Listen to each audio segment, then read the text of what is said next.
Olá, tudo bem? Estamos começando mais um OAB Piauí Cast pelas plataformas digitais, pela TV Assembleia. Muito obrigado a você que nos acompanha. Um prazer reencontrá-la. Senhor, senhora advogado, senhora advogada, público em geral. E hoje nós vamos tratar de um tema super importante, né? Nós estamos aí no Agosto Lilás, que é o mês que lembra aí a conscientização do combate à violência contra a mulher, em todos os segmentos, em todos os aspectos. E nós convidamos para participar desse bate-papo, dessa conversa, a presidente da Comissão da Mulher, a Júlia Maria, doutora Júlia Maria, seja bem-vinda. E um convidado especial, o Dário Castro, que é publicitário, né, Dário? Jornalista, cientista político e um monte de coisa a mais por aí. Eu queria, primeiramente, o nosso convidado, né, Júlia? Tudo bem, Dário? Seja bem-vindo aqui ao nosso podcast, tratar de um assunto importante, né, de interesse da nossa população. Quero agradecer o convite, dar um bom dia aqui a todos que estão nos assistindo. É um prazer estar aqui na frente de um ícone do jornalismo como João Neto e da Júlia, presidente da Comissão das Mulheres, para falar de um assunto tão importante. E eu quero logo justificar a minha presença como homem aqui. A luta das mulheres hoje em dia nas redes sociais, elas querem estar vivas. E elas ficam falando nas redes, é o mínimo, elas querem continuar vivas. E os homens têm ficado à parte desse diálogo, como se o problema não fosse com eles. Então, eu tenho feito um trabalho de conscientização dos homens por entender que se a gente não começar a trabalhar essa ideia de construção de masculinidade que a gente tem hoje, com o mundo machista do jeito que ele afeta os homens, embrutece os homens, e isso vai ter o resultado feminicídio. Para você ter ideia, João, 2025 foi o ano com o maior número de feminicídios da história do Brasil. Foram 1.470 mulheres mortas por serem mulheres. Isso representou um crescimento em torno de 314% em 10 anos. Os resultados de 2026 começaram a sair. O primeiro trimestre, a gente teve, se eu não me engano, 33 mulheres mortas a mais no primeiro trimestre de 2026, que do ano mais sangrento da história das mulheres do Brasil, que foi 2025. O segundo trimestre já baixou um pouquinho. Mas, indo pela lógica da matemática, 2026 vai ser ou igual a 2025 ou pior. Então, a gente está vivendo uma epidemia e se a gente não trouxer os homens para conversar, porque o problema de mulher sendo assassinada não é um problema das mulheres, é um problema da sociedade. E os homens, em vez de dizer não é comigo, com aquela síndrome de protagonista, eles têm que entender o problema real e buscar, antes de dizer que o problema não sou eu, ele tentar ser a solução.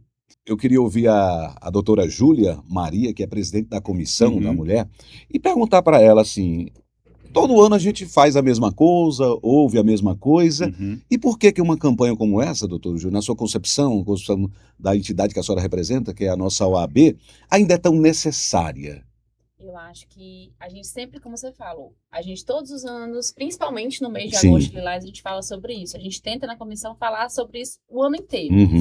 Só que a gente percebeu também que quanto mais a gente falava e quanto mais o evento tinha o nome violência contra a mulher, vinha só apareciam mulheres e os homens que a gente ainda convidava tinham aquela resistência. Mas eu não cometo violência. Mas até que ponto aquele homem cometendo ou não violência tem um papel naquela luta? Será que a mensagem não estava errada? Porque você fazia um grande... A gente vê muitos eventos, realmente a senhora tocou num assunto importante, que muitos eventos direcionados a mulheres, somente mulheres. Exatamente. E os homens. Aí nasceu a ideia, né, de provocar os homens a entrar nessa briga, vou dizer assim, de conscientização. Que a gente tem que continuar assim, falando para as mulheres quais são os sinais de violência, o que fazer, procurar rede de apoio. Isso é fundamental, falar sobre isso sim. Só que a gente precisa ir um pouco mais além quando a gente fala de quem é que comete esses crimes. Aumentar essa rede de conscientização. Quem é que está ali que pode proteger alguém que esteja passando por isso. Então é aquela conscientização um pouco mais ampla para a gente conseguir um público que ainda precisa falar sobre isso, ainda precisa ouvir sobre isso, mas que ainda não busca. Perfeito. Qual é o papel da Comissão da Mulher num projeto como esse, num trabalho como esse, da UAB, para sair das salas, né, da UAB, para externar esse trabalho. Como é que é feito esse trabalho da comissão? A gente quer ir além daquela mulher advogada, além das paredes da OAB. Esse caráter social que a gente busca cada vez mais é com campanhas de conscientização. A gente tem uma rede de apoio, uma parceria com vários setores da Secretaria de Segurança Pública, que a gente está ali tentando angariar dados e vendo o que é que a gente consegue fazer para melhorar isso. Nas justiças, TRT, Justiça Federal, Fórum, a gente tenta fazer um trabalho com os colaboradores, porque são pessoas que podem estar atendendo mulheres vítimas de violência. Como é que eles vão estar fazendo esse atendimento? A gente percebe muito essa queixa. Eu tive esse problema quando fui vítima e fui precisar ser atendida nessa rede. Então, aquela recepção para não se tornar mais uma revitimização para aquela pessoa que está ali buscando ajuda. Então, tem todo esse trabalho, fora que a gente tem colegas advogados também que passam por isso, que cometem esse tipo de crime, que cometem violência, até que ponto ele, enquanto advogado, além de ser humano, está ali cometendo aquilo.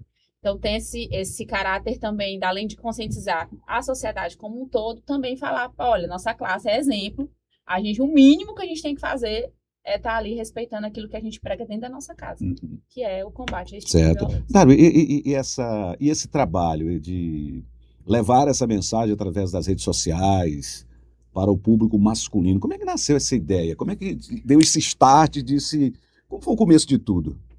O começo de tudo foi no final do ano passado, quando teve aquele caso horrível em São Paulo, de um rapaz jovem que atropelou a ex. Não gosto nem de falar, todo mundo sabe da história. Aquela história tem tantos níveis de perversidade que a gente percebeu não só os casos aumentando, como o nível de violência aumentando, né? Então aquilo me deu assim um negócio, eu estava pensando, cara, eu estou com uma plataforma nas redes sociais do Rabisco, rabisco.cartoon, que eu já estou chegando a 48 mil seguidores. E as pessoas conversam comigo, uma média de 500 mil a 1 milhão de visualizações por mês. Então eu pensei, 2026 eu quero pegar uma bandeira principal para defender. Eu falo de assuntos sociais, política, de tudo, mas eu queria pegar uma coisa assim, qual é a coisa mais importante hoje? Aí quando aconteceu esse caso em São Paulo, eu não tive dúvida de que seria isso. Aí qual foi a ideia que eu pensei em fazer? Uma seguidora comentou assim, homem só escuta homem. Aí quando ela falou isso, não, eu tenho que conversar com os homens. A gente vê nas redes sociais as mulheres clamando pela própria vida e os homens fingindo que não são com eles.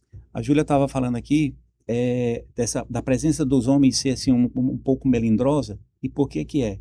Porque a gente confunde, nós homens, responsabilização com responsabilidade. Não é sobre responsabilizar o homem e dizer que ele é culpado, mas entender que a nossa sociedade, ela é machista, que a construção dos nossos valores, que vão criar as nossas morais, ela é machista. E o machismo é estrutural, ele está nas instituições. Por exemplo, aqui na UAB, o machismo está por aqui. Como é que ele é enfrentado? As pessoas têm que ter a noção de que ele está e combatê-lo no dia a dia, certo? Então, as pequenas coisas vão desconstruindo e você tem que mostrar. Se você não souber que tem uma ferida no seu corpo, você não vai tratar dela. E essa ferida, em determinado momento, ela tem que doer para você perceber. Os homens fecham os olhos, no entendimento, os homens fecham os olhos para essa realidade. Exato. É porque a primeira reação assim, eles se afastam até justamente porque eles vão dizer, não, isso acontece de fato, mas não é comigo. Eu não sou assim. Então eu não tenho nada a ver com isso. É isso que você quer mudar essa realidade, essa conscientização, esse pensamento. Exato. Né? Porque se a gente pegar, ele pensa assim, o homem que mata e o homem que não mata. Eu sou o homem que não mata. Mas não é sim ou não. É uma gradação, certo? Existem comportamentos, existem ideias, perspectivas que favorecem isso. Como é que a gente chega num resultado de feminicídio? Primeiro, a gente tem que desconstruir a imagem de mulher como pessoa autônoma, dona de si, das suas finanças, da sua liberdade, do seu próprio corpo. A gente nega todo dia, todo santo dia, os homens negam às mulheres o direito que ela tem sobre o próprio corpo.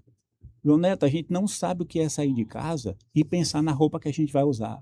A gente não sabe o que é sair de casa e pensar no rosto que a gente vai fazer quando encontrar um estranho e até um conhecido. Sabe? A gente tem que manter as mulheres têm que manter uma certa postura de distanciamento, fechar a cara porque elas veem perigo o tempo todo. E elas veem esse perigo nos homens. E os homens não percebem isso. Então, essa construção dessa masculinidade, ela é como, por exemplo, você vê um redemoinho aqui no pátio da UAB. Como é que a gente vai ver um redemoinho? Se tiver alguma folha balançando, algum saco plástico, a gente vai ver a forma do redemoinho. Se eu pegar um monte de areia e jogar nesse redemoinho para ver o formato dele, depois que o redemoinho saiu, a areia caiu no chão. Eu posso dizer que o redemoinho é a areia que eu vi? Não é. Isso é a mesma coisa com a masculinidade.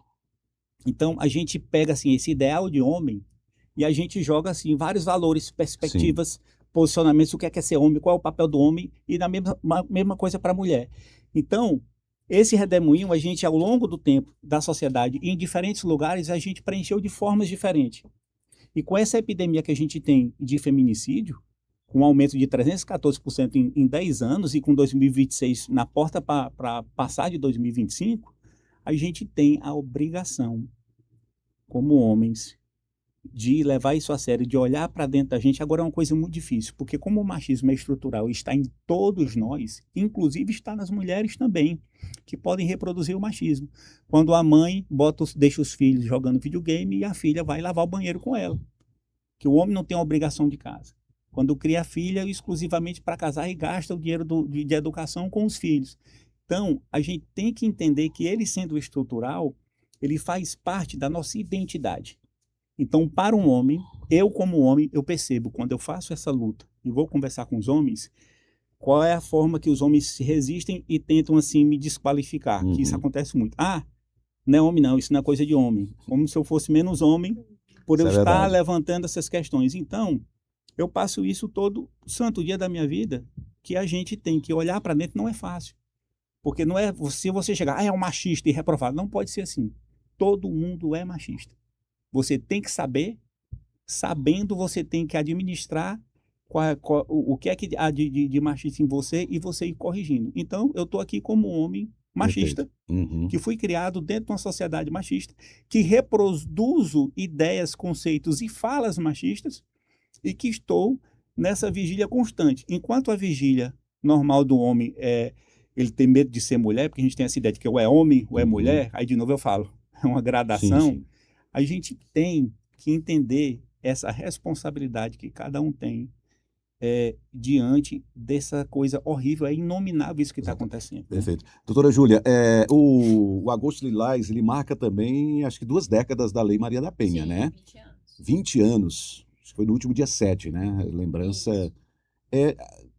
Até que ponto essa lei trouxe benefícios de proteção para essas mulheres? O que mudou nesses 20 anos? A senhora acredita que houve mudança e quais os pontos positivos alcançados por essa lei? Jonathan, eu acho que, primeiro, a gente não tinha nenhuma lei que protegesse a mulher em relação ao fato de ser mulher. Então, acho que aí já foi um avanço em relação a isso. 20 anos depois, a gente teve ali emendas nela, a gente tem decisões a favor.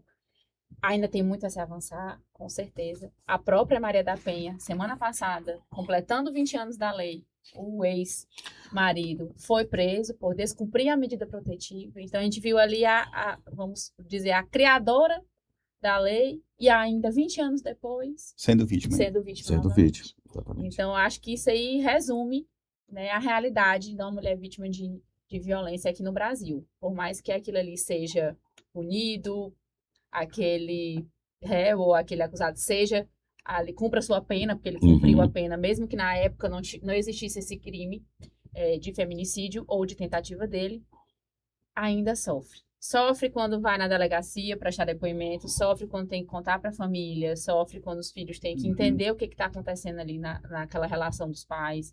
Então, o sofrimento só tem data para começar, infelizmente não tem data para acabar. Até os traumas que aquela mulher carrega ao longo da vida inteira, seja para tentar confiar novamente nela mesma, em um novo relacionamento, a própria autoestima, se reconhecer, sabe, aquela culpa que toda mulher vítima de violência, infelizmente, em algum momento se questiona o que é que eu posso ter feito para aquilo acontecer. Infelizmente, a gente não consegue encerrar esse ciclo. A Lei Maria da Penha, hoje, tem uma aplicabilidade de medida protetiva ainda muito a melhorar. A gente vai avançando e vai aperfeiçoando, tentando, né? mas ainda tem muito a melhorar, principalmente naquela denúncia feita de imediato. Aconteceu a violência, fui à delegacia, já quero sair de lá com medida protetiva e às vezes nem sempre é assim. Ela tá ali diminuindo seu tempo mínimo de contabilizar, mas ainda precisa. E além disso, a gente, como o Dário falou, a gente tem visto uma piora nas formas como essas violências têm acontecido. Elas estão cada vez mais cruéis. Né? A gente vai ali do feminicídio e está numa onda, infelizmente, que a gente chama de vicaricídio. Né? Estão atingindo ali os filhos daquelas mulheres porque sabem que é onde mais vai doer nelas. Então, a gente tem visto crimes estarrecedores que a gente pode associar, sim, à violência contra a mulher, porque eles são a razão deles acontecerem, são aquelas mulheres. E o papel da OAB, da comissão que a senhora preside? Como é que ela atua nessa proteção? Recebe, vamos dizer assim, essas mulheres aqui na OAB, Sim, a comissão a gente atende, a comissão coloca à disposição colegas advogados para exercer esse papel de ajuda? Duas comissões nessa frente, né? A comissão da mulher, no caso a gente é a comissão da mulher advogada, mas a gente abrange todas, e a comissão de apoio à vítima de violência, que inclusive tem um projeto para ela mudar para apoio à vítima de violência doméstica, só que ainda está vítima de violência. E o que é essa a gente juntas, que estamos sempre trabalhando juntos, e direitos humanos também. E o que é que a gente faz em relação a isso? A gente recebe essa ou população, ou essa mulher advogada, ou uma mulher vítima que não sabe para onde ir, não sabe o que fazer, o que é que ela tem que ir atrás, como é que ela vai fazer com os filhos, enfim, são muitas dúvidas que além de tudo que está acontecendo, o jurídico também tem que entrar nesse momento. Então a gente vai estar ali orientando ela onde é que ela tem que ir, o que é que ela tem que fazer, qual é a delegacia que ela tem que ir, porque acontece muito as mulheres chegaram aqui, eu fui na delegacia tal, e me disseram que não era lá, na delegacia Isso é comum demais, né? E aí a gente, inclusive, teve uma reunião recente com o delegado-geral, que ele fez uma orientação para que todas as delegacias que recebessem mulheres fossem atendidas ali prontamente. E depois, se fosse necessário encaminhar, ele seria encaminhado. Mas aquele atendimento principal é o principal que tem que ser feito.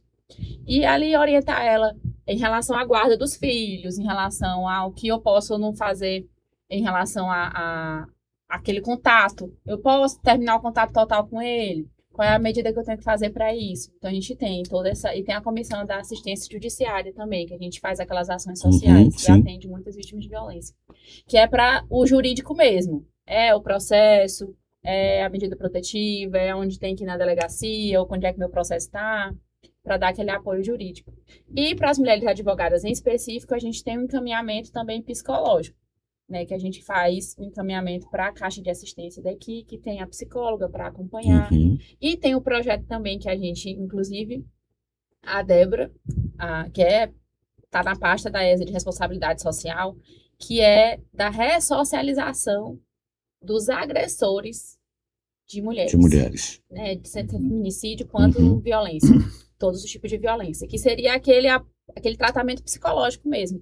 Na primeira denúncia, aquele acusado ser levado para um tratamento, ser levado para uma conscientização mesmo forçada, né, de que ele precisa ou parar de fazer ou mudar o pensamento, e mesmo que a gente não consiga ele na raiz dele, que ele tem essa punição, vamos dizer assim, para essa ressocialização. Tá certo. Dário, você trouxe aqui para a gente, me chamou a atenção, uma camisa branca, com várias cruzes.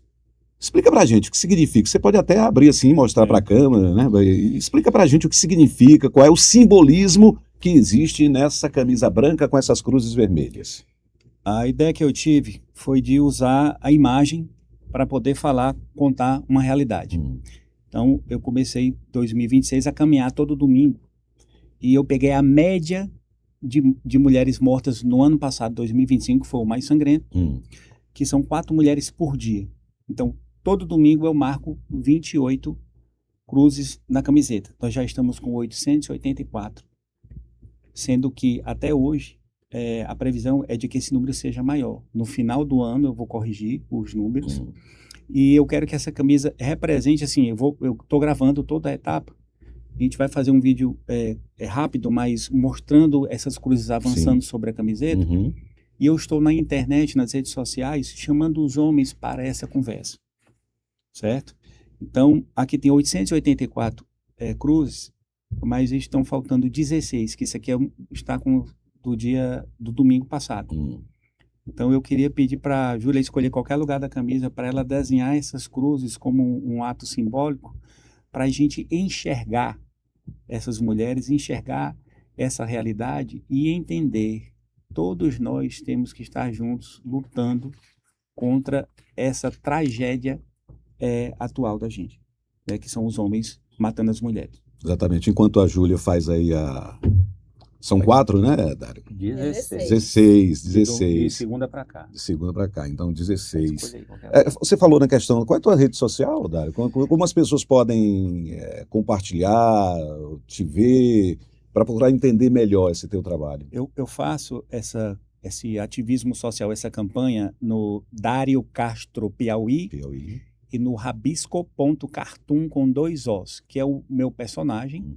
Aí eu já ando na rua, as pessoas já me chamam de Rabisco, né, por causa disso. É um carequinha, mas é desenhado. Aí eu faço tirinhas e eu abordo lá o dia a dia questões que a gente são naturalizadas, então eu vou muito nesses problemas que a gente naturaliza, faço crítica social e eu uso o humor como uma ferramenta para chamar a atenção das pessoas e uso a linguagem das redes sociais.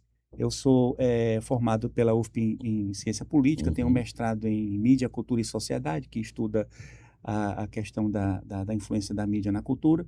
Então, eu tenho feito esse trabalho, porque as pessoas, você está na internet brincando. Mas eu uso o humor para poder falar de assunto sério, de ter conversas importantes com as pessoas que estão lá no dia a dia. Porque hoje, a praça pública, o espaço público, são as redes sociais. Exatamente. É uma caminhada solitária, é uma caminhada sozinha, você vai procurar mais, eu digo assim, parceiros, pessoas mesmo, né? Instituições para abraçar essa tua causa? Mais do que tudo, eu acho que é uma caminhada que todo homem tem que fazer por si.